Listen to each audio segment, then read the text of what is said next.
जिस तरह के ईरान इसराइल मामले पर तफसीली तौर पर ब्रेक पर जाने से पहले भी हम बात कर रहे थे, ऐसे में अमेरिका की जानिब से कुछ मौक़िफ़ सामने आ रहे हैं मगर बाद में उसकी तरदीद भी सामने आ जाती है। अब यकीन किस बात पर करना है, यहाँ पर फैसला करना थोड़ा मुश्किल हो गया है। तो मैं चाहती हूँ कि मज़हर बल्ला साहब आप इस पर रोशनी डाल दें कि क्या अमेरिका जंग करने के लिए तैयार है, क्योंकि टाइम्स ऑफ लंदन की एक हेडलाइन है जिसमें ये कहा जा रहा है कि ट्रंप ने बैक ऑफ कर लिया है। दूसरी जानब ट्रंप ये कह रहे हैं कि 2 हफ्ते बाद कोई रद्द-ए-अमल सामने आएगा इस पर। मेरा नहीं ख्याल अमेरिका जंग में आएगा, अमेरिका सामने नहीं आएगा, इसी तरह पुष्टपनाही करेगा इसराइल की।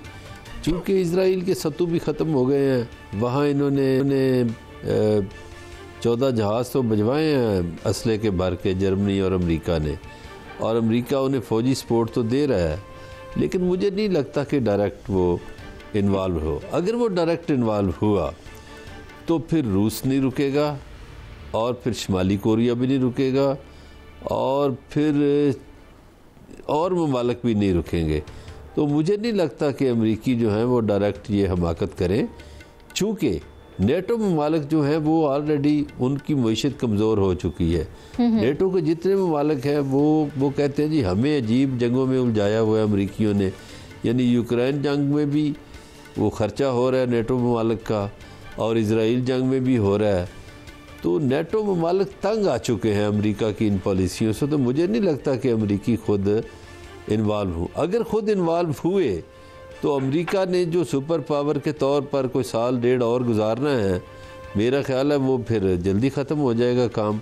क्योंकि अभी तक तो जो शिकस्त है वो हो रही है उसके इत्तेहादी इसराइल को, और उसके एक इत्तेहादी इंडिया को शिकस्त हुई साउथ एशिया में।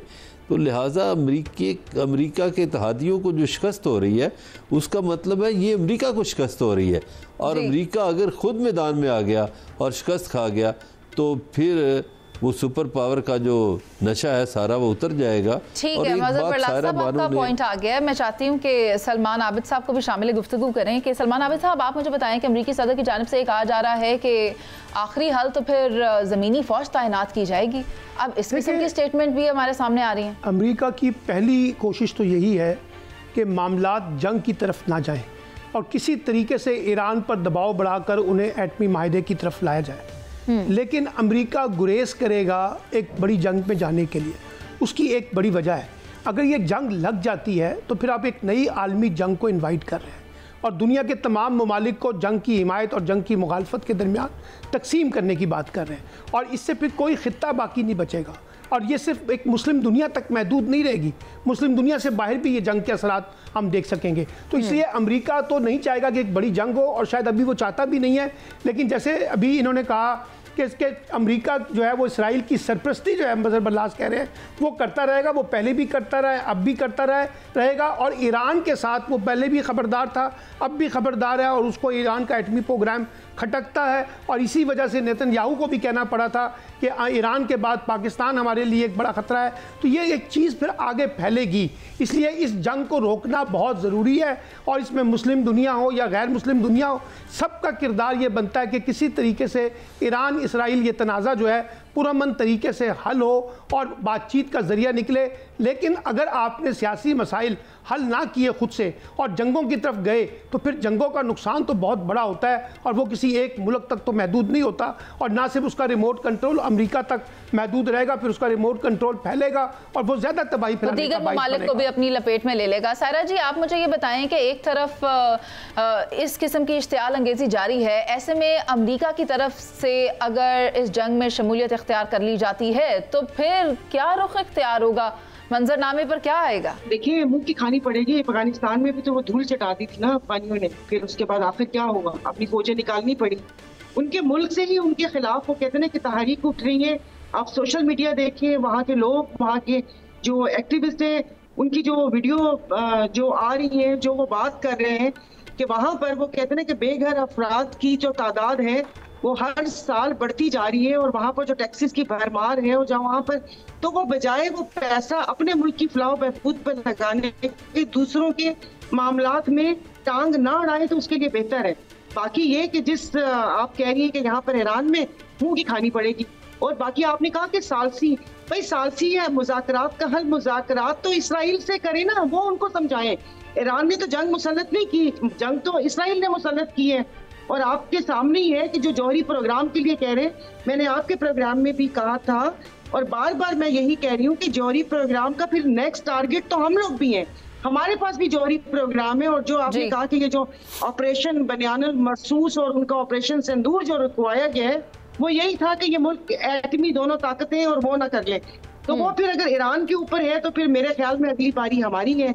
तो अमेरिका के लिए यही है, अगर कोई उनको, अगर कोई उनके वो जो कहते हैं ना कि थिंक टैंक है वहां पर, तो वो ये कि दूसरों की आग में वो अपना ना करें तो ज्यादा बेहतर है। अब इसराइल से ऐसी कौन सी मोहब्बत आ गई। और उससे पहले ही आपके प्रोग्राम में अभी ग्रेटर इसराइल की बात हो गई है, जब उनके मकासद यही है, उनकी सोच यही है। बिल्कुल तो सायरा जी, उनके मकासद बाज़ हैं। ठीक है सायरा जी, सिर्फ गुफ्तगू शनीद से कुछ नहीं होने वाला, ये तो गुफ्तन नशिस्तन बर्खास्तन है। आप मुझे ये बताएं शहजाद हुसैन भट्ट साहब कि अगर ईरान पर अमेरिका हमला करता है तो फिर जवाबी रद्दअमल क्या होगा, ईरान की हिकमत अमली क्या होनी चाहिए? जैसा कि आप भी जानते हैं, डेगो गार्सिया पर B-52 बॉम्बर्स अमेरिका की तरफ से प्लेस कर दिए गए हैं।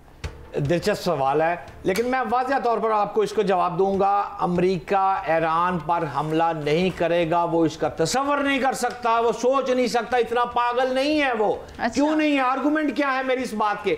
आर्गूमेंट ये है, आप सिर्फ और सिर्फ खलीज फारस को देख लें, खलीज अमान के बीच में 33 किलोमीटर देख ले, सारी दुनिया का तेल कुवैत सऊदी अरब के तो जा रहे हैं, वहीं से जा रहा है ना।